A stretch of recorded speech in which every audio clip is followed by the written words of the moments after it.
केंद्र सरकार ऐसी स्कीम लेकर आई है जिससे सरकारी कर्मचारियों की अब बल्ले बल्ले होने वाली है। जी, केंद्र सरकार की इस स्कीम को सुनकर विपक्ष भी परेशान हो गया है।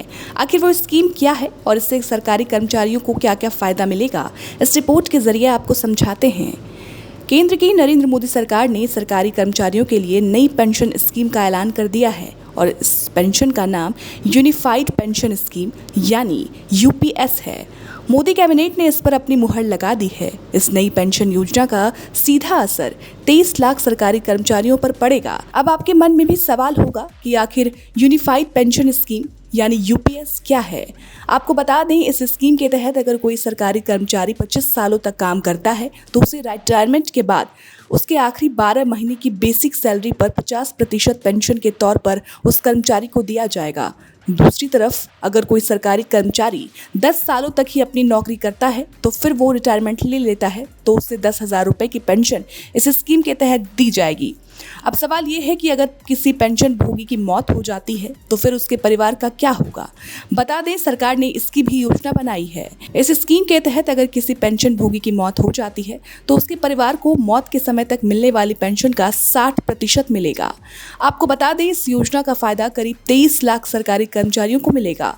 इसी के साथ सरकारी कर्मचारियों के पास एनपीएस और यूपीएस में किसी एक को चुनने का अधिकार भी होगा। सरकार की तरफ से जारी की गई जानकारी के मुताबिक यूनिफाइड पेंशन स्कीम 1 अप्रैल 2025 से लागू की जाएगी।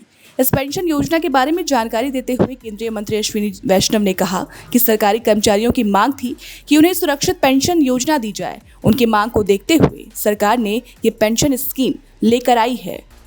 इस स्कीम के 5 पिलर्स हैं। सबसे इम्पोर्टेंट विषय था कर्मचारियों की तरफ से कि हमें अश्योर्ड अमाउंट एक चाहिए, जो बहुत लॉजिकल और वाजिब रिक्वायरमेंट था। इस डिमांड पे एक मेथोडिकल वे में काम करके और एक्चुअरियल साइंसेस, जो लोग आगे का भविष्य का रिक्वायरमेंट वगैरह कंप्यूट करने का एक तरीका होता है जिसको एक्चुअरियल साइंस बोलते हैं, उनके साथ मिलके कई तरह के फाइनेंशियल मॉडल्स को प्रोजेक्ट करके और सबके साथ मिलके एक सिस्टमेटिक तरीके से 50% अश्योर्ड पेंशन, ये इस यूपीएस का सबसे पहला पिलर है।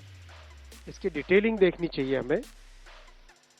जो ये अमाउंट मिलेगा वो रिटायरमेंट से पहले के 12 महीनों की एवरेज बेसिक पे का 50% होगा।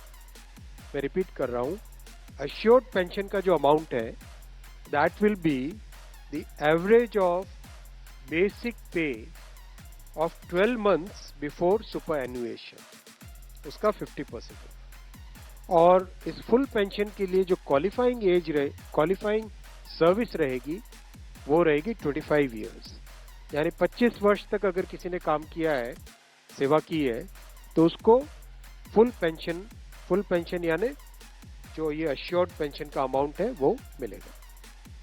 25 साल से अगर कम है लेकिन 10 साल से ज्यादा है तो उसमें प्रोपोर्शनेट पेंशन रहेगी, प्रो रेटा वो पेंशन का अमाउंट बनेगा। जो कभी किसी कर्मचारी की डेथ हो जाए तो फैमिली पेंशन एक बहुत बड़ा, स्पाउस के लिए ये बहुत बड़ी एम्प्लॉयज की एक रिक्वायरमेंट थी, डिमांड थी। तो सेकंड पिलर इस यूपीएस का है अश्योर्ड फैमिली पेंशन। किसी भी कर्मचारी के डिमाइज से पहले, इमीडिएटली पहले जो पेंशन थी, अमाउंट था, उसका 60% मिलेगा एम्प्लॉय के, डिसीज्ड एम्प्लॉय के स्पाउस को। ये सेकंड पिलर है।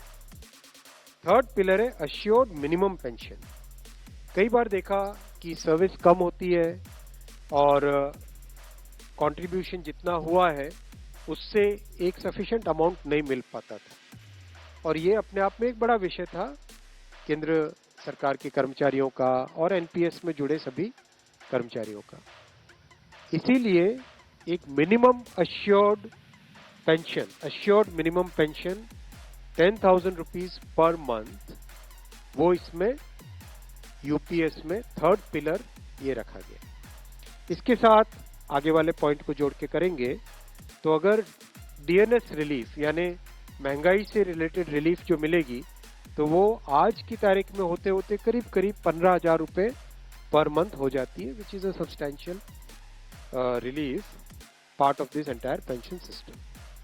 फोर्थ पिलर है इन्फ्लेशन के साथ इंडेक्सेशन।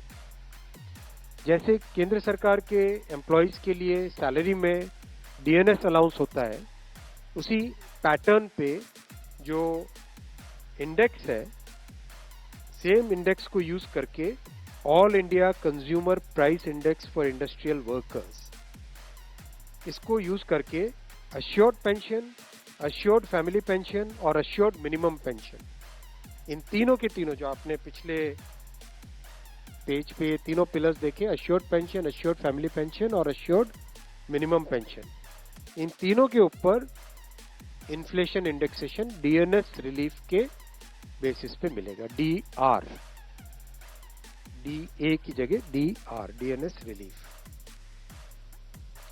पांचवा पिलर है इस स्कीम का lump sum payment at superannuation in addition to gratuity. ये एक तरीके से बहुत ही इंपॉर्टेंट और बहुत ही बड़ी एक रिलीफ मिलेगी। जब सुपर एन्युएशन होता है तो उसके बाद में इंसान अपनी लाइफ को प्लानिंग जिस तरह से करना चाहिए, तब कई बड़े खर्चे आते हैं, इसलिए ये लंप सम एक अमाउंट तय किया गया। ये है कि हर 6 महीने की सर्विस के लिए मंथली इमोल्यूमेंट्स विच मीन्स पे एंड डीए कंबाइंड, उसका 10% अमाउंट। तो ये एक अपने आप में सब्सटैंशियल एक अमाउंट रह जाएगा। जैसे मान लीजिए किसी का 30 इयर्स की सेवा है तो उसमें करीब करीब 6 महीने की सैलरी, सोमनाथन साहब दैट्स करेक्ट ना, करीब करीब 6, तो उसको 6 महीने की इमोल्यूमेंट्स जो उसकी रहेगी पे प्लस डीए मिला के, वो एक लमसम अमाउंट की तरह मिलेगी। फिलहाल केंद्र सरकार की इस स्कीम की हर तरफ चर्चा है और सोशल मीडिया पर जो सरकारी कर्मचारी हैं उनकी तरफ से भी केंद्र सरकार की जमकर तारीफ की जा रही है। फिलहाल केंद्र सरकार की इस स्कीम को लेकर आप क्या कुछ सोचते हैं, हमें कमेंट सेक्शन में जरूर बताएं।